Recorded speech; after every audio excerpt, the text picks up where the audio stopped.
ಸರಯೂ ನದಿಯ ತಟ ಊರ್ಮಿಳೆಯ ಜೊತೆ ಸೇರಿ ಬಿಡದಿಯನ್ನು ನಿರ್ಮಿಸಿ ವ್ರತೋಪವಾಸಗಳಿಂದ 3 ದಿನಗಳನ್ನು ಕಳೆದದ್ದಾಯಿತು. ಸುಮುಹೂರ್ತ ಸನ್ನಿಹಿತವಾಗುತ್ತಾನೆ.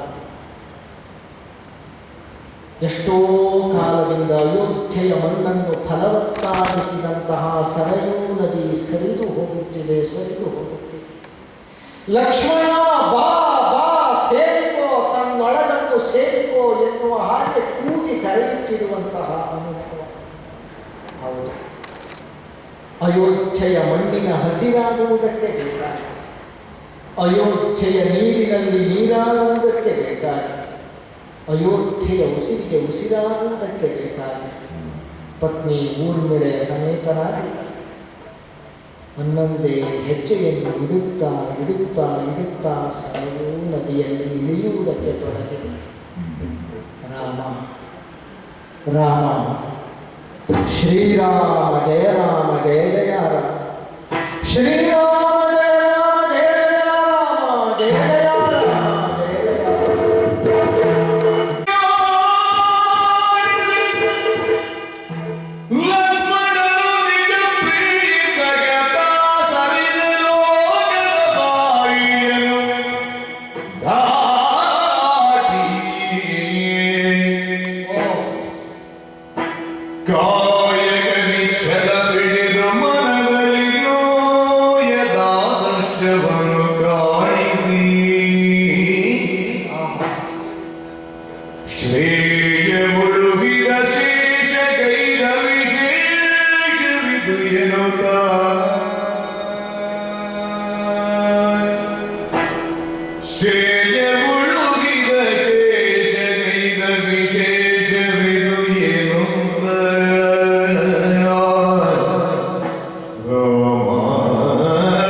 ಅಲ್ಪಕಾಲವನ್ನು ಕಳೆದು ಯೋಗನಿಷ್ಠರಾಗಿ ಮುಳುಗುತ್ತೇವೆ ಅಂತ ಜಲಾಧಿವಾಸವನ್ನು ಹೊಂದುತ್ತಾರೋ ಅಂತ ಭಾವಿಸಿದರು. ಇಬ್ಬರೂ ಜೊತೆಗೆ ಮುಳುಗಿದರು. ಎದ್ದವಳು ಊರ್ಮಿಳೆಯೊಬ್ಬಳೇ. ಎದ್ದ ಊರ್ಮಿಳೆಯನ್ನು ಸುತ್ತಿ ಸುಳಿದಂತಹ 1000 ಹಣೆಗಳ ವಿಶಿಷ್ಟ ಸರ್ಪವೊಂದನ್ನು ಬೆರಳುಗಳಿಂದ ಹನುಮಂತ ಕಾಣ್ತಾ ಇರುವಾಗ ಜೊತೆಯಲ್ಲೇ ಸೆಳೆದೊಯ್ದಿತ್ತು. ನೋಡಿದ ಹನುಮಂತನಿಗೆ ಎಷ್ಟು ಅರ್ಥ ಆಯಿತೋ ಗೊತ್ತಿಲ್ಲ. ಕಣ್ಣಿಗೆ ಕಾಣಿಸದೇ ಹೋದರು. ತಾನು ತೋರಿದ್ದಿ ಲೋಕದಲ್ಲಿ ಉಳಿಯುತ್ತದೆ ಅಂತ ಸಂದೇಶ ಕೊಡ್ತಾ ವಿಶೇಷ ಚಾರಿತ್ರ್ಯವನ್ನು ಪ್ರಕಟಿಸಿದಂತಹ ಲಕ್ಷ್ಮಣ ಚಾರಿತ್ರ್ಯದಲ್ಲಿ ಕೀರ್ತಿಯ ಶೇಷವನ್ನು ಉಳಿಸಿ ಹೋದ ಬಗೆ. ಸೂರ್ಯವಂಶದ ರಾಮ ಪ್ರತಿಸೂರ್ಯನಾಗದೆ ರಾಮಚಂದ್ರ ಅಂತ ಅನ್ನಿಸಿತ್ತು ಇಂಥವರು. ತಾವು ಸೆಳೆದುಕೊಂಡದ್ದು ಸೂರ್ಯನದ್ದೇ ಪ್ರಭೆ. ಆದರೆ ಲೋಕದ ಆಹ್ಲಾದ ಹೆಚ್ಚಿಸುವಂತೆ, ಲೋಕದ ಕತ್ತಲಿನಲ್ಲಿ ಮುನ್ನಡೆಯುವುದಕ್ಕೆ ಬೇಕಾದ ಬೆಳಕಿನ ಮೂಲವಾದ ತಾವು ನೆಲೆಯಾದ ರಾಮಚಾರಿತ್ರ್ಯದ ಪ್ರಖರತೆಯನ್ನು ತಗ್ಗಿಸಿ ನಿಮಗೂ ಅನುಸರಿಸುವುದಕ್ಕಾಗುತ್ತದೆ, ಇದು ನಿಮಗೂ ಬೆಳಕು ಕೊಡ್ತದೆ ಅಂತ ತಮ್ಮ ಚಾರಿತ್ರ್ಯದಿಂದ ಬೆಳಕು ಬೀರಿತು. ಒಬ್ಬ ಲಕ್ಷ್ಮಣ ಅಂತ ಲಲನೆಯಾಗಿ ಒದಗಿದ ಜಾನಕಿಯು ಹಾಗೆ ಅಂತ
ಸಾಕೇತದ ಪ್ರತಿಯೋರ್ವ ಸತ್ಪ್ರಜೆಯ ಮಾನಸ ಮಂದಿರದಲ್ಲಿ ನೆಲೆಯಾಗಿ ನಿಂತು ಹೊರಟೆ.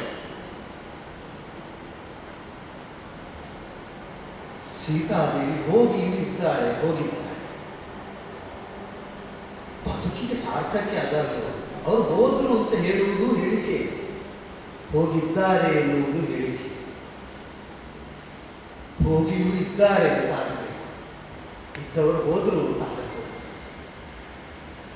ವಾಚಿಕವಾಗಿ ಅಲ್ಪ ವ್ಯತ್ಯಾಸ ಮಾತ್ರ, ಆದರೆ ಚಾರಿತ್ರ್ಯದಿಂದ ಅದಕ್ಕೆ ಅಂತರ ಎಷ್ಟು ದೊಡ್ಡದು. ಒಂದು ಆದರ್ಶಯುತವಾದ ಬದುಕನ್ನು ಬದುಕಬೇಕು ಅಂತ ಯಾವ ಒಬ್ಬ ರಾಮ ಅಲ್ಲ, ಈ ಪ್ರಪಂಚದಲ್ಲಿ ಸಹಯೋಗದಿಂದ ಬದುಕರಳುವ ಯಾವ ಜೀವಿಯೇ ಆದರ್ಶಯುತವಾದ ಬದುಕನ್ನು ಹಂಬಲಿಸಿದರು. ಅನುಸರಿಸುವ ಸೋದರರು, ಅನುಸರಿಸುವ ಸತಿ ಸಹಯೋಗ ಕೊಡಲಿಲ್ಲ ಅಂತಾದ್ರೆ ಒಬ್ಬರೇ ಏನನ್ನೂ ಮಾಡುವುದಕ್ಕಾಗುವುದಿಲ್ಲ, ದೇವರೇ ಇಳಿದು ಬಂದರು ಕೂಡ. ಯಾಕೆಂದ್ರೆ ಸಂಘ ಜೀವನವೇ ಇಲ್ಲಿ ರೂಢಮೂಲವಾಗಬೇಕಾದ್ದು ಬಿಟ್ಟರೆ ಎಲ್ಲರನ್ನೂ ಗಮನಿಸಿ ನಾನೊಬ್ಬ ಬದುಕುತ್ತೇನೆ ಅದು ಬದುಕೇ ಅಲ್ಲ. ಜೊತೆ ಸೇರಿಕೊಂಡು ಅನುನಯದಿಂದ ಓಲೈಸಿಕೊಂಡು ಪರಸ್ಪರರಿಗಾಗಿ ಪರಸ್ಪರ, ಇನ್ನೊಬ್ಬರಿಗಾಗಿ ನಾವು ಯಾಕೆ ಕಷ್ಟಪಡಬೇಕು? ನಮ್ಮ ಕಷ್ಟಕ್ಕೆ ಅವರು ಇದ್ದಾರೆ ಎಂಬ ವಿಶ್ವಾಸವೇ ಕಾರಣ. ಒದಗಲಿಲ್ವೋ? ದಾರಿ ಒದಗಿದ್ದ ಹಾಗೆ ಅಲ್ವೋ? ಸೀತೆ ಕುರಿತಾದ ಅಪವಾದವನ್ನು ಸೀತೆಯನ್ನು ತುಂಬು ಗರ್ಭಿಣಿಯಾಗಿರುವಾಗ ತ್ಯಜಿಸಿದ ರಾಮಚಂದ್ರ.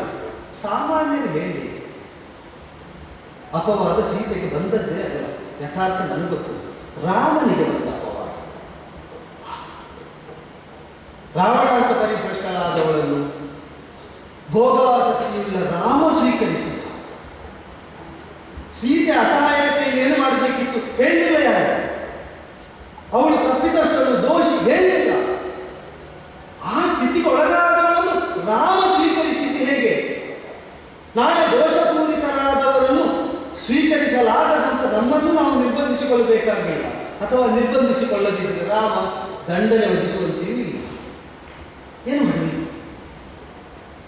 ಅವರಲ್ಲಿ ದೋಷ ಇಲ್ಲ ಅಂತ ಗೊತ್ತಿದ್ದು ಪೀಠದಲ್ಲಿ ಕುಳಿತ ನನ್ನ ಜೊತೆಯಲ್ಲಿ ದೋಷ ಉಳಿಯಬಾರದು ಎಂಬುದಕ್ಕೆ ನಾವು ತ್ಯಜಿಸಬೇಕು.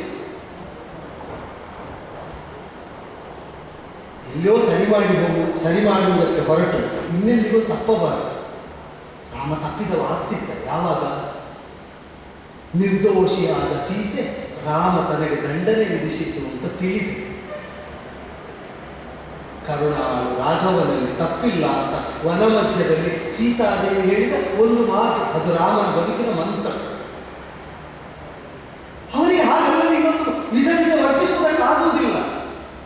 ಜನಪರ ಅಪವಾದ ಖಂಡನೆಯಬೇಕೆಂಬುದು ನಿಯತಿ. ರಾಜಾರಾಮನ ಸಹಧರ್ಮಕಾರಿಣಿಯಾಗಿ ನಾನು ಸೌಖ್ಯ ಅನುಭವಿಸಿದ್ದು ಹೌದಾದ್ರೆ ಅವರ ಕಷ್ಟಕ್ಕೆ ಸಹಾಯ ಕೊಡಬೇಕಾದರೂ ನಾನೇ ಅರಿತು ಅನುಸರಿಸಿದರು. ತಮ್ಮ ಲಕ್ಷ್ಮಣನು ಅದನ್ನೇ ಮಾಡಿ ರಾಜದಂಡ ಹಿಡಿದವ ಏನು ಮಾಡಿದರೂ ತಪ್ಪಾಗ್ತದೆ ಅಂತಾದಾಗ ಅವನಿಗೇನೂ ಮಾಡುವುದಕ್ಕೆ ಬಿಡದೆ ಶಿಕ್ಷೆಗೆ ತನ್ನನ್ನು ತಾನು ತೆಗೆದ. ಪೀಠದಲ್ಲಿ ಕುಳಿತವರು ಅಬಾಧಿತವಾಗಿ ಸ್ವಚ್ಛ ಚಾರಿತ್ರ್ಯವನ್ನು ಉಳಿಸಿಕೊಂಡಂತೆ ಶಿಕ್ಷೆಯನ್ನು ಪ್ರಸಾದವಾಗಿ ಸ್ವೀಕರಿಸುವ ಔದಾರ್ಯ ಇದು. ರಾಮಚಂದ್ರನ ಪ್ರಖರತೆಯನ್ನು ಕಡಿಮೆ ಮಾಡಿ ರಾಮಚಂದ್ರನನ್ನು ಲೋಕಕ್ಕೆ ಆಹ್ಲಾದಮಯನನ್ನಾಗಿ ಕೊಟ್ಟದ್ದು ಈ ಲಕ್ಷ್ಮಣ ಚಾರಿತ್ರ್ಯ, ಈ ಸೀತಾಚಾರ್ಯ. ಪ್ರಭು ಪೀಠದಲ್ಲಿ ಕುಳಿತವರು ಅನುಸರಿಸುವುದಕ್ಕೆ ಸತತ ಯತ್ನಿಸ್ತಾ ಇರಬೇಕು. ಈ ಭಾವ ದೃಢವಾದದ್ದರಿಂದ ಲೋಕಾದರ್ಶವನ್ನು ಬಿತ್ತರಿಸಿದ ಸತಿ ಅನುಜರನ್ನು ಕಂಡವೇ ಇನ್ನು ಬದುಕಿನಲ್ಲಿ ಯಾವ ಪರಮಾರ್ಥ ಉಂಟು ಅಂತ ನಾವು ಉಳಿಯಬೇಕು. ನೋಡಿ ಆಯ್ತಲ್ಲ ಎಲ್ಲವೂ.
ನೋವನ್ನು ನಲಿವನ್ನು ಸಮಾನವಾಗಿ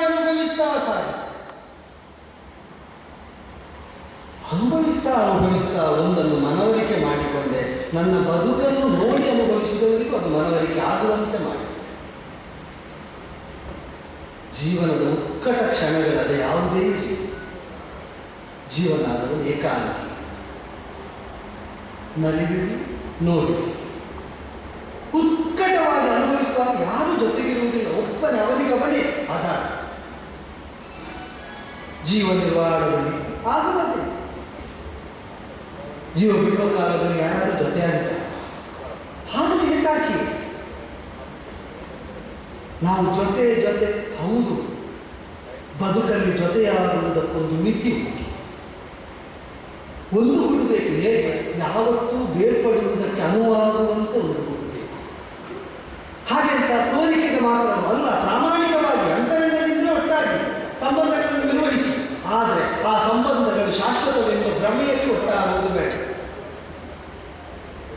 ಆ ಎಚ್ಚರವನ್ನು ಪ್ರಜ್ಞಾಜಾಗೃತಿಯನ್ನು ಹೊಂದಿದ್ದರಿಂದ ಸತ್ಯಧರ್ಮಗಳು ತಂದೆ ಆಯ್ಕೆ ಮಾಡಬೇಕಾದ ಸಂದರ್ಭದಲ್ಲಿ ಸತ್ಯಧರ್ಮಗಳನ್ನು ಆಯ್ಕೆ ಮಾಡಿದೆ. ತಂದೆಯ ಸಾಮೀಪ್ಯವನ್ನು ಬಿಟ್ಟೆ.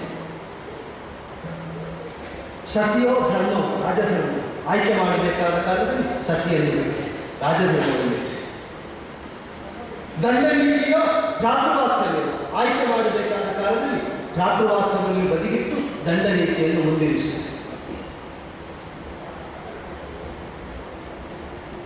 ಈ ನೀತಿ ಏನುಂಟು, ರಾಮನನ್ನು ದಶರಥನ ಮಗ ಅಂತ ತಿಳಿದು ದಶರಥನಿಗೆ ಮಗುವಾದಾಗ ಬಂಜೆಯರು ಕೂಡ ನಮಗೇ ಮಕ್ಕಳು ಹುಟ್ಟಿದಂತೆ ಸಂಭ್ರಮಿಸಿದ್ರಂತೆ. ಈ ಊರಲ್ಲಿ ತಮ್ಮ ಮನೆಯ ಮಗು ಅಂತ ಪಾಲಿಸಿ ಲಾಲಿಸಿ ಬೆಳೆಸಿದವರು ಕೂಡ ಆ ಮಗುವನ್ನೇ ದೇವರ ಮುಂದೆ ಕಾಣುತ್ತಾರೆ. ನನ್ನನ್ನು ದೇವರಾಗಿ ಕಂಡು ಅಂತಲ್ಲ ಸಂಭ್ರಮದಲ್ಲಿ. ಸಾಮಾನ್ಯನಂತೆ ಹುಟ್ಟಿದವರು ಅನುಸರಿಸಬಹುದಾದ ನೀತಿಯಿಂದ ದೇವತ್ವದ ವಿಭೂತಿಮತ್ತಾದ ಶಕ್ತಿಯುಳ್ಳವನೇನೋ ಅಂತ ಮಾನ್ಯನಾಗ್ತಾನೆ ಈ ಲೋಕದಲ್ಲಿ. ಈ ಮಣ್ಣಿಗೆ ಆ ಸಂಸ್ಕಾರ ಉಂಟು.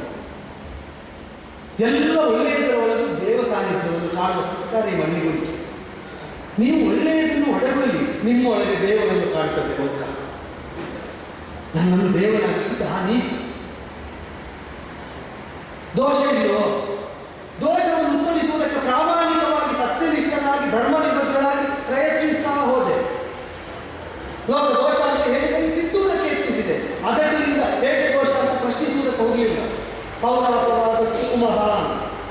ಪೌರವನ್ನು ಪಾಲಿಸುವಾಗ ಅವರಿಗೆ ಅಪವಾದಕ್ಕೆ ಪ್ರಾಶಸ್ತ್ಯ ಉಂಟು, ಒಪ್ಪಬೇಕು. ಬಿಟ್ಟೆ ವಿಧಿ ಅದಕ್ಕೆ ಕಲ್ಪಿಸಿದ ಅನುಕೂಲ ನೋಡಿ. ನನ್ನಲ್ಲಿಗೆ ಬಾರದ ಇನ್ನೆಲ್ಲೋ ಕಾವ್ಯ ಅರಳುತ್ತಾ ಇತ್ತು. ಭಗವು ವಾಲ್ಮೀಕಿಗಳು ಎಲ್ಲೋ ಕ್ರೌಂಚ ಮಿಥುನವನ್ನು ಕಂಡು ಉತ್ತೇಜಿತರಾಗಿ ಶಾಪ ಕೊಡಬೇಕು ಅಂತ ಹೇಳಿ ಶ್ಲೋಕ ಹೇಳಿದರು. ಅವರ ಕಾವ್ಯ ಕೇಳುವಾಗ ಮಕ್ಕಳು ಹೇಳಿದರು, ನನ್ನ ಮಕ್ಕಳು ಅಂತ ನನಗೆ ಗೊತ್ತಿಲ್ಲದೆ ನಾ ಕೇಳಿದ್ದೆ. ಆ ಕಾಲದಲ್ಲಿ ಆ ಮಕ್ಕಳೇ ವಿವರಿಸುವಾಗ ಆ ಕಥೆಗೆ ಬಂತಲ್ಲ, ಶೋಕವಾದದ್ದು ಮುಂದೆ ಕಾವ್ಯದಿಂದ ರಚನೆ ಆಗಬೇಕು ಎಂಬುದಕ್ಕೆ. ರಾಮನ ಬದುಕಿನಲ್ಲಿ ಏನೆಲ್ಲ ನಡೆದಿದೆ ನಿನ್ನ ಅಂತರ್ಲೋಚನಕ್ಕೆ ಸ್ಪಷ್ಟವಾಗಿ ಕಾಣ್ತದೆ. ದಿವ್ಯತೆಯಿಂದ ಬರೀತಾ ಹೋದ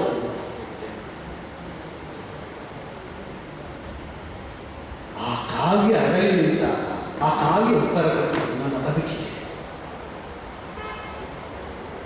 ಸೀತಾದೇವಿಯ ಚಾರಿತ್ರ್ಯದ ಕುರಿತಾಗಿ, ರಾಮ ಸ್ವೀಕರಿಸಿದ್ದರ ಕುರಿತಾಗಿ, ಸ್ವೀಕರಿಸುವ ಹಿಂದೆ ಅವರ ಅಗ್ನಿ ಪರೀಕ್ಷೆ ಕೊಟ್ಟಿದ್ದರ ಕುರಿತಾಗಿ ಆ ಕಾವ್ಯ ಹೇಳಿ ನಮ್ಮ ಕುರಿತಾಗಿ ನಾವು ಸಮರ್ಥಿಸಿದ್ದಲ್ಲ, ಅದು ಸ್ವಸಮರ್ಥನೆ ಆಯಿತು. ದೈವ ಸಂಕಲ್ಪ ಸಮರ್ಥನೆಯನ್ನು ಕಾರಣವಾಗಿ ಕಾವ್ಯದ ಮೂಲಕ ಕೊಟ್ಟಿದೆ. ಆ ಕಾವ್ಯವನ್ನು ಇಂದು ಹೇಗೆ ಮಾಡಿಸ್ತಾ ಇದ್ದಾರೆ? ಶಾಸ್ತ್ರಜ್ಞರಾದವರಿಗೆ ಅದು ಶಾಸ್ತ್ರ, ರಸಿಕರಾದವರಿಗೆ ಅದು ಕಾವ್ಯ. ಲೋಕದಲ್ಲಿ ಪಂಡಿತರು ಮಾತ್ರ ಇರುವುದಲ್ಲ, ಪಾಮರರು ಮಾತ್ರವೂ ಇರುವುದಲ್ಲ.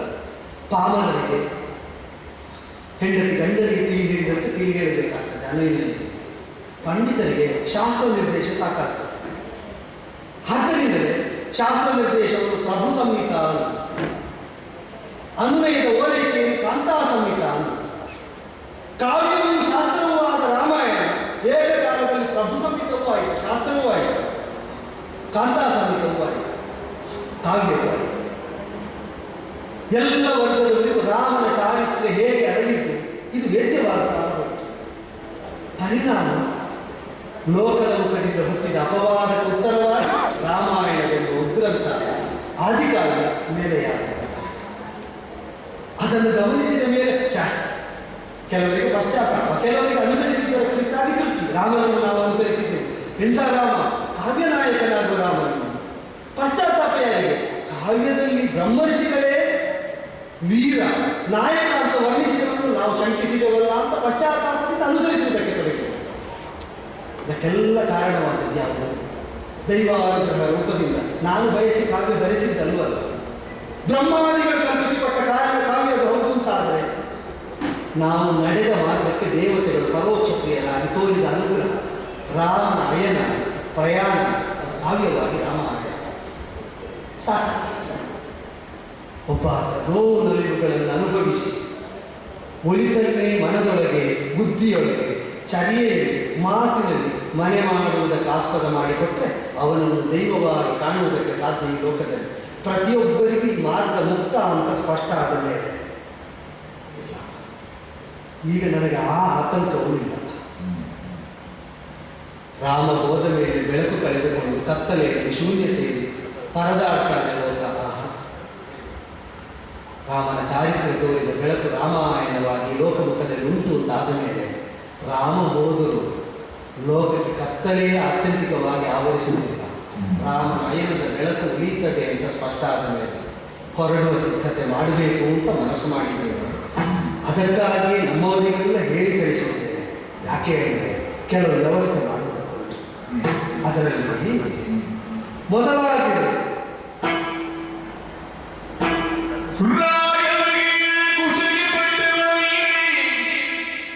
ಮುಂದಿನ ಸಮಬಲ ಶಶಿಕೇತ ಮುಖ್ಯರು ವಸುಧೆಯನ್ನು ಪಾಲಿಸಲಿ ಧರ್ಮದುಳಿಸಿದು ಕುಡಿಯುವುದರಾಗಿ ಯಶವ ಪಡೆಯುವರು ಕುಶಗೆ ಅಟ್ಟಬದಿ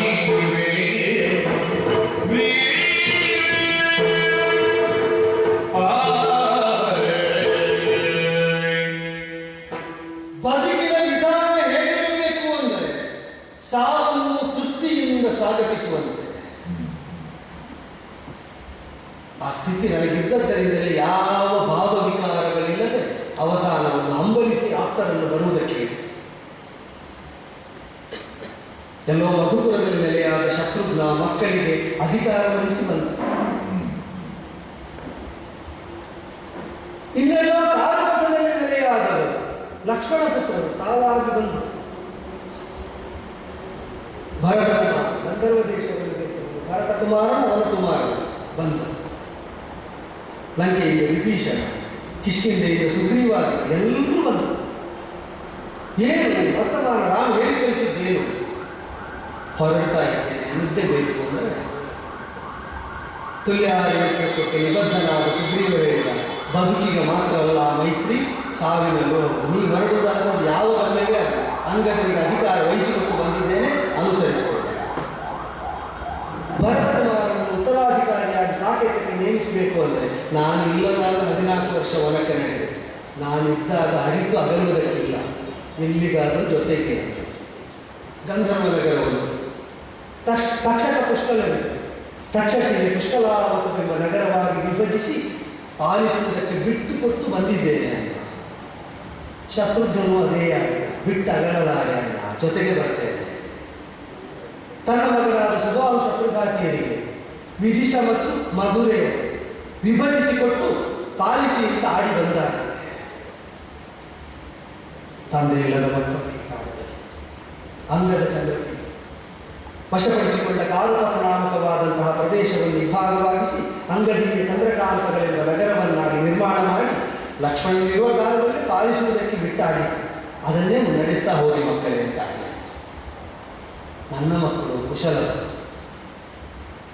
ಕಾಲ ಕಳೆದಂತೆ ಕರ್ತೃತ್ವದ ಸಾಮರ್ಥ್ಯ ಕುಗ್ಗುತ್ತದೆ, ಆಯುಷ್ಯನ ಪರಿಮಿತಿ ತಗ್ಗುತ್ತದೆ. ಆದ್ದರಿಂದಲೇ ವಿಶಾಲವಾದ ಸಾಮ್ರಾಜ್ಯ ಸ್ಥಾಪನೆ ಮಾಡಿ ಯಾರೋ ಒಬ್ಬನ ತಲೆಗೆ ಅದನ್ನು ಹೊರೆಯಾಗಿಸಕೂಡದಿರುವುದಕ್ಕೆ, ಹಿರಿಯರ ಆದರ್ಶವನ್ನು ವಿಸ್ತರಿಸುವುದಕ್ಕೆ ದೀಕ್ಷೆ ಕೊಟ್ಟು ಮಕ್ಕಳಿಗೆ ರಾಜ್ಯ ವಿಭಜನೆ ಮಾಡಿಕೊಡ್ತಾ ಇದ್ದೇವೆ. ಸಾಕೇತ ಸಾಮ್ರಾಜ್ಯವನ್ನು ಕುಶಾವತಿಯನ್ನೇ ಮುಖ್ಯವಾಗಿಸಿಕೊಂಡು ಕುಶ, ಶ್ರಾವತಿಯನ್ನೇ ರಾಜಧಾನಿಯಾಗಿಸಿಕೊಂಡು ದಕ್ಷಿಣ ಕೋಸಲವನ್ನು ಲವ ಆಳುವುದಕ್ಕೆ ವ್ಯವಸ್ಥೆ ಮಾಡಿ ಆಯಿತು. ಚಿರಂಜೀವಿ ಆಗಿದ್ದೇನೆ ಅಂತ ವರ ಪಡೆದ ವಿಭೀಷಣ ಮುಂದೆ ಬಂದು ನಾನೇನು ಮಾಡಬೇಕು ಅಂತ ಕೇಳಿದ. ನಾನೇನು ಎಂಥ ಆಪತ್ತಿನಲ್ಲೂ ಧರ್ಮ ತಪ್ಪಬಾರದು ಅಂತ ವರ ಪಡೆದವನಿಗೆ ನಾವು ಹಾರೈಸಬಹುದು, ಈ ಧರ್ಮದಲ್ಲೇ ಇರುವುದು ಬ್ರಹ್ಮದೇವನೇ ಹೇಳಿಯಾಗಿದೆ. ಆಗ ಕಂಡ ಧರ್ಮವನ್ನು ಮಾತ್ರ ಆಚರಿಸುವ ಕೈಗಳಿಂದ ನಮ್ಮ ಕುಲದೇವರು ಸದಾ ಆಚರಣೆಗೊಳಗಾಗಲಿ, ಆರಾಧನೆಗೊಳಗಾಗಲಿ. ಕುಲದೇವರಾದ ರಂಗನಾಥ ಸ್ವಾಮಿಯ ಮೂರ್ತಿಯನ್ನು ವಿಭೀಷಣನ ಹಸ್ತಗಳಿಗೆ ಕೊಟ್ಟೆ. ನಮ್ಮ ಶ್ರದ್ಧೆಯನ್ನು, ನಮ್ಮ ವಿಶ್ವಾಸವನ್ನು, ನಮ್ಮ ಧರ್ಮನಿಷ್ಠೆಯನ್ನು ಒಪ್ಪಿಸಿದ್ವಿ. ಯಾಕೆ? ಆ ಧರ್ಮನಿಷ್ಠೆಗೆ ಲೋಕದಲ್ಲಿ ಚಿರಂಜೀವಿಯಾಗಲಿ. ದೈವ ಪ್ರತಿಭೆಯನ್ನು ಕೊಟ್ಟದ್ದರ ಹಿಂದಿನ ಆಶೆ ಆಗ್ತದೆ. ಸುಗ್ರೀವಾದಿಗಳ ಜೊತೆ ಸೇರುತ್ತೇವೆ, ದಾನ ಲಕ್ಷಣಗಳನ್ನು ವಿರಚಿಸಿ ವಸಿಷ್ಠ ನಿರ್ದೇಶಾನುಸಾರವಾಗಿ ಹೊರಡಬೇಕೆಂಬ ಸಂಕಲ್ಪದಿಂದ ನೀನೇ ದಿವಸ ಉಪವಾಸವಿತ್ತು ಹಿಂದೆಂದು ದೇವಪೂಜನವನ್ನು ಸಾಧಿಸಿ ವಿಪ್ರರಿಗೆ ಗೋಬ್ರಾಹ್ಮಣರಿಗೆಲ್ಲರಿಗೂ ಶುಭವನ್ನು ಹಾಕಿಸ್ತಾ ವಿಪ್ರರಿಗೆ ದಾನ ದಕ್ಷಿಣೆಗಳನ್ನು ಕೊಟ್ಟು ಆಪ್ತೇಷ್ಟದಿಂದ ಬೀಳ್ಕೊಂಡು ಹೊರಟು ನಿಂತ ಕಾಲದಲ್ಲಿ ರಾಮ ಹೊರಡುತ್ತಾನೆ ಅಂತ ಎಲ್ಲ ಸುದ್ದಿಯಾಗಿದೆ. ಎಲ್ಲಿಗೆ ಏನು ಹೇಗೆ ನೋಡುವ ಅಂತ ಬಂದವರು ರಾಜಬೀದಿ ಇಕ್ಕೆಲೆಗಳಲ್ಲಿ ತುಂಬಿ ನೆರೆದಿದ್ದಾರೆ. ಗೊತ್ತಾಯ್ತು, ಬಂದಿದ್ದಾರೆ ಅಂತ ಸಂಭ್ರಮ ಪಡುವುದಕ್ಕಿಲ್ಲ. ಎಲ್ಲವನ್ನು ಬಿಟ್ಟಗಲಿದವರಿಗೆ ಯಾರು ಬಂದರೇನೆ ಯಾರು ಹೊರಟ್ರೆ ನಮ್ಮ ಕರ್ತವ್ಯ ನಾವು ಆಚರಿಸಬೇಕು ಅಂತ ಹೊರಟ್ರೆ ಚಿರಂಜೀವಿಗಳಾದ ಯೋಗ ಭಾಗ್ಯ ಹೊಂದಿದ ಜಾಂಬವರು, ಹನುಮಂತನು, ಮೈಂದದ್ವಿಗರು ಮುಂದಾಗಿ ಬಂದರು. ನಾವೇನು ಮಾಡಬೇಕು? ಹನುಮಂತನಿಗೆ ಹೇಳಿದೆ, ನಾ ಬರುವ ಮೊದಲು ನಿನ್ನ ಜೊತೆ ರಾಮ ಇದ್ದ, ನಾನು ಹೋದ ಮೇಲೆ ಇರ್ತಾನೆ. ನಿನ್ನೊಳಗಿದ್ದ ರಾಮನು ಹೊರಗೆ ಕಂಡಾಗ ದಾಸನ, ಆ ದಾಸವನ್ನು ಉಚಿತವಾಗಿರಿಸಿಕೊ. ಹೊರಗಿನಿಂದ ರಾಮ ಇಲ್ಲೂ ಅಂತಲ್ಲೋ, ಕಣ್ಣಿಗಿಲ್ಲ. ನಾವು ಕಿವಿ ಮುಚ್ಚಿ ಕಣ್ ತೆರೆದರೆ ಕಣ್ಣಿಗೆ ರಾಮನಿದ್ದಾನೆ, ಕಣ್ಣು ಮುಚ್ಚಿ ಕಿವಿ ತೆರೆದರೆ ಕಿವಿಗೆ ರಾಮನಿದ್ದಾನೆ. ರಾಮಕಥೆ ಇರುವಲ್ಲಿವರೆಗೆ ನೀನಿರ್ತೀವಿ, ನೀನಿರುವಲ್ಲಿವರೆಗೆ ರಾಮಕಥೆ ಇರ್ತದೆ. ರಾಮನಿನ್ನು ಬಿಟ್ಟಗಲುವುದಿಲ್ಲ ಅಂದರೆ ಆನಂದಾಶ್ರಗಳಿಂದ ಅಂಜಲಿಯಲ್ಲಿ ಬರ್ತನ ಚಿರಂಜೀವಿಗಳಾದವರು ಧಾರ್ಮಿಕರಾಗಿ ಮುನ್ನಡೆದರು. ಕಾಲಾನುಕಾಲಕ್ಕೆ ದೈವ ದರ್ಶನ ನಿಮಗಾಗುತ್ತದೆ ಅಂತ ಜಾಂಬವರಿಂದ ತಿಳಿದಾದಿಗಳಿಗೆ ಅಭಯವನ್ನು ಕೊಟ್ಟು ಹೊರಟು ನಿಲ್ಲುವ ಕಾಲದಲ್ಲಿ ಇನ್ನೇನು ವೈಭವ. ರಾಜತ್ವವನ್ನು ಕೊಟ್ಟಾರೆ. ಬರಿದಾರಿ ಶ್ವೇತಾಂಬರವನ್ನು ಬಿಳಿದಾದ ಬಟ್ಟೆ ಮಾತ್ರ. ವಾಜಪೇಯಿ ಯಾಗ ಮಾಡಿದ ಛತ್ರ ಮುಂದಿನಿಂದ ಸಾಗಬೇಕು ಅಂತ ವಸಿಷ್ಠರ ಅನುಮತಿ ಪಡೆದು ಆಜ್ಞೆ. ಉಪಾಸಿತಾದಂಥ ತ್ರೇತಾಗ್ನಿಗಳು ಮುಂಭಾಗದಿಂದ ಹೋಗಬೇಕು ಅಂತ ಹಿಂಭಾಗದಿಂದ ಕೈಯಲ್ಲಿ ಕೇವಲ ದರ್ಬೆಯನ್ನು ಹಿಡಿದುಕೊಂಡು ಅರಮನೆಯ ಮೆಟ್ಟಿಲುಗಳನ್ನು ಇಳಿತಾ ಇದ್ದೆ. ಅದು ಜನರ ಮಧ್ಯದಲ್ಲಿ ಗುಸು ನೋಡುವುದಕ್ಕಿಂತ ಬಂದವರು ಹೀಗೆ ರಾಮ ಹೊರಡುವುದಾದರೆ ನಾವು ನೋಟಕರಾಗಬೇಕಾದ್ದಲ್ಲ, ಅನುಸರಿಸಿ. ಅಯ್ಯೋ, ಆ ಹೋಗುವುದು ಎಲ್ಲಿಗೆ ಅಂತ ತಿಳಿದು ಅನುಸರಿಸ್ತೇವೆ ಅಂದರೆ ದೇಹಾಭಿಮಾನವಲ್ಲ ಇದು.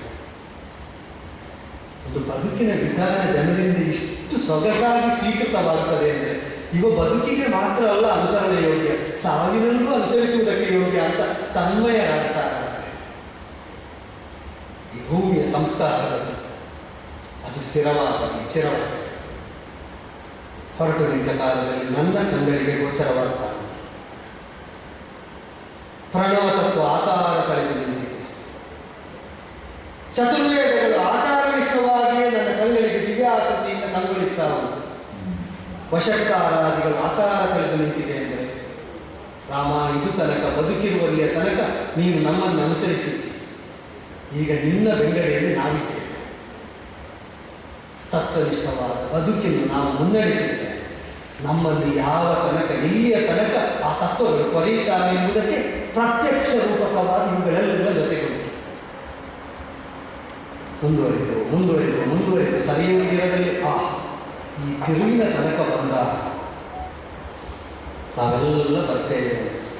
ಪಶು ಪಕ್ಷಿಗಳಿಂದ ತೊಡಗಿ ಜೀವಂತವಾಗಿರುವ ಪ್ರತಿಯೊಬ್ಬರು ಅನುಸರಿಸುವುದಕ್ಕಾಗಿ ಉತ್ಕಂಠಿತರಾಗಿದ್ದಾರೆ. ಇಕ್ಷ್ವಾಕುನಾಮಿಯಂ ಭೂಮಿ ಸಶೈವ ವರಕಾನ ಮೃಗ ಪಕ್ಷಿ ಮನುಷ್ಯ ನಿಗ್ರಹಾನುಗ್ರಹೇಶ್ವರ.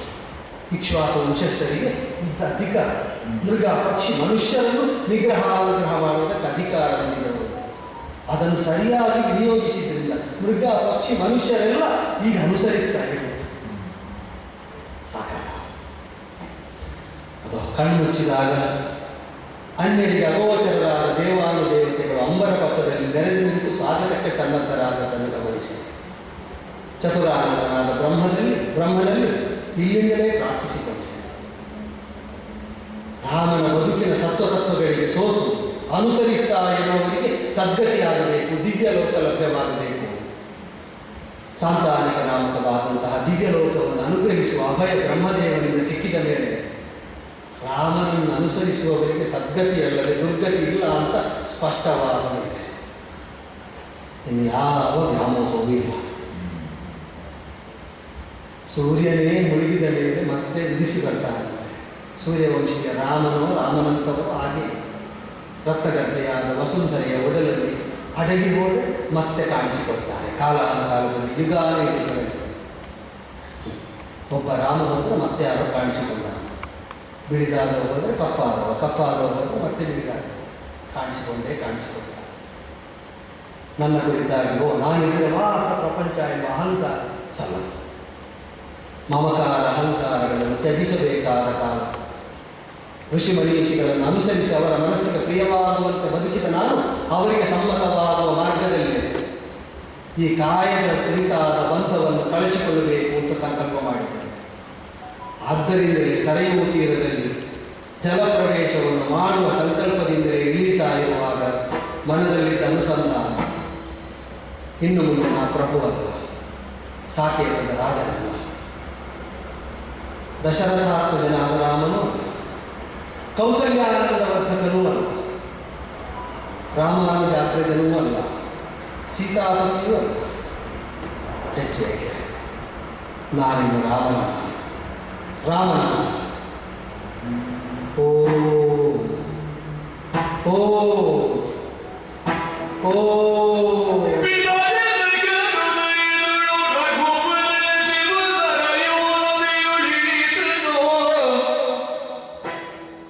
Yes,